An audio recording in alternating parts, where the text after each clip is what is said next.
Alright, hello citizens of the Nigelverse. It is Nigel once again, and this is another match review.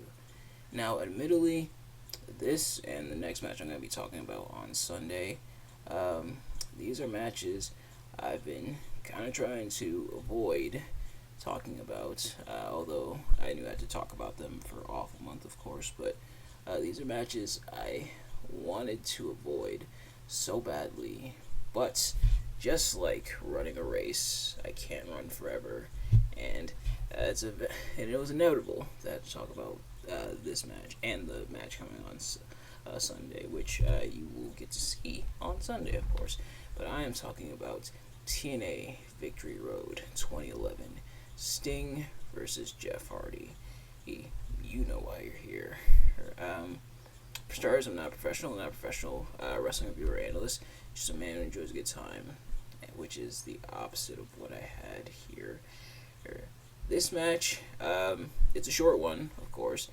This match only went about a minute 28, and you will find out why. But it is a painful minute 28. Think about being in something like a plank position, and that's for like a minute or so. That's a painful minute. This is a painful minute plus 28 seconds. And, it's between just everything surrounding this match, which the show up to this point, was kind of a stinker as well. At least as a lot of people will describe the show, but this I think really sealed it for a lot of people.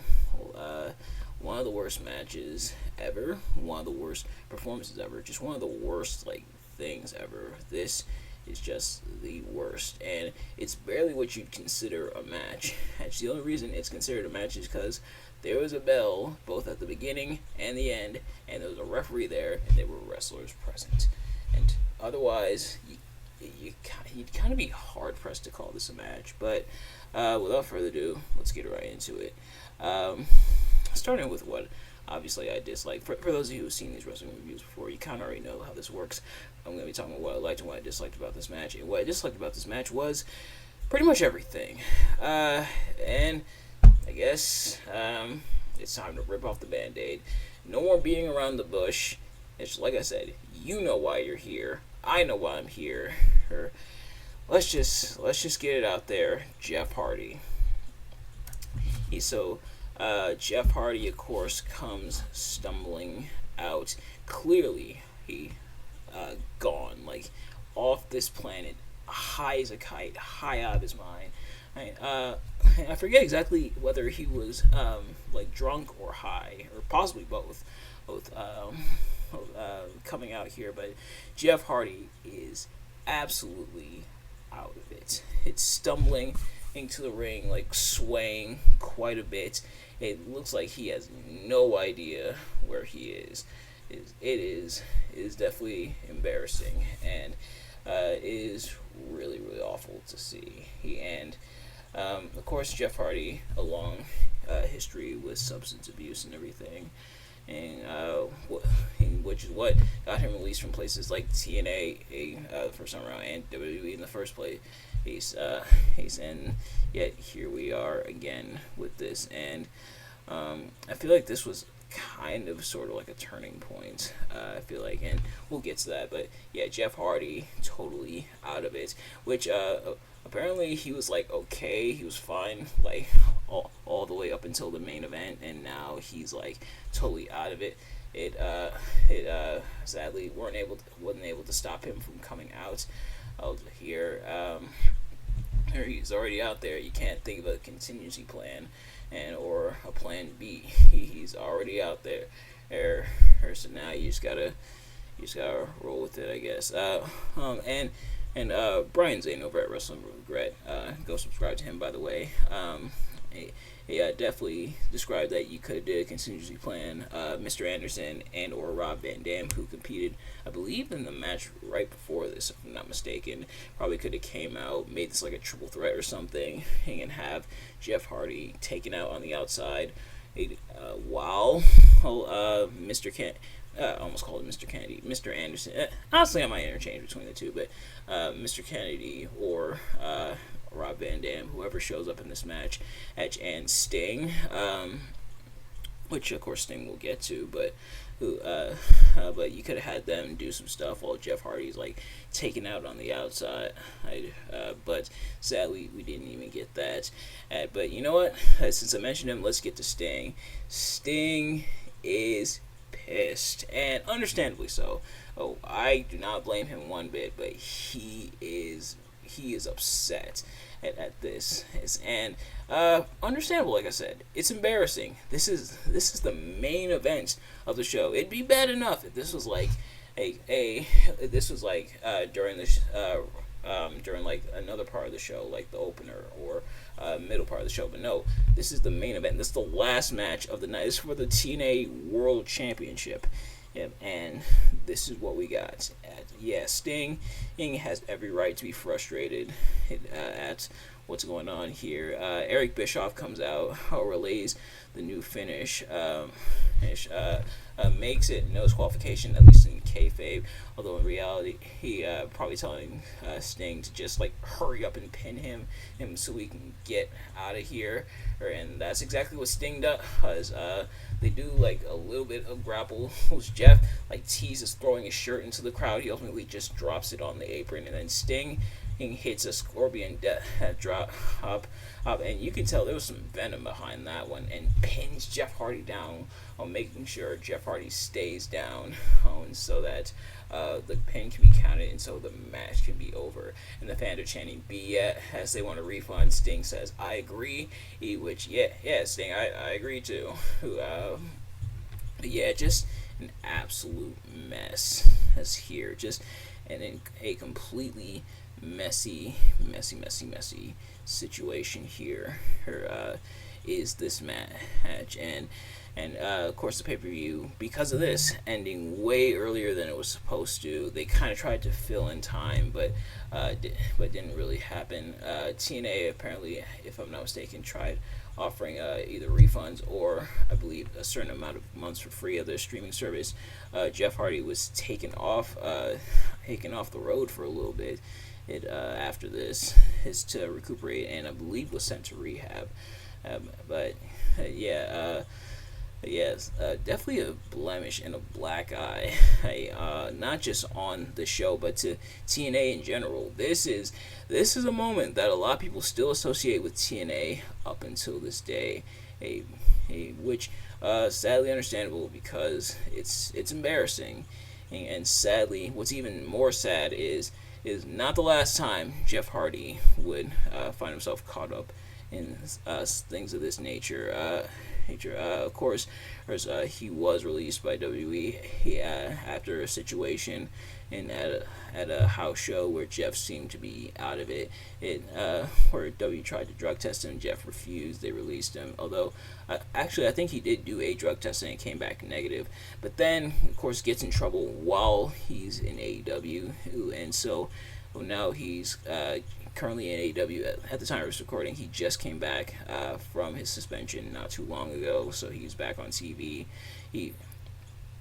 I want to say, hopefully, that he's able to keep his nose clean and stay out of trouble, and continue to get the help he needs to beat his addiction, which hopefully he is able to beat his addiction, because his addiction is a very powerful thing and it definitely is no joke. But hopefully he doesn't fall off the wagon again, which I hate to say it, but that of course is a possibility that has to be in the back of people's minds.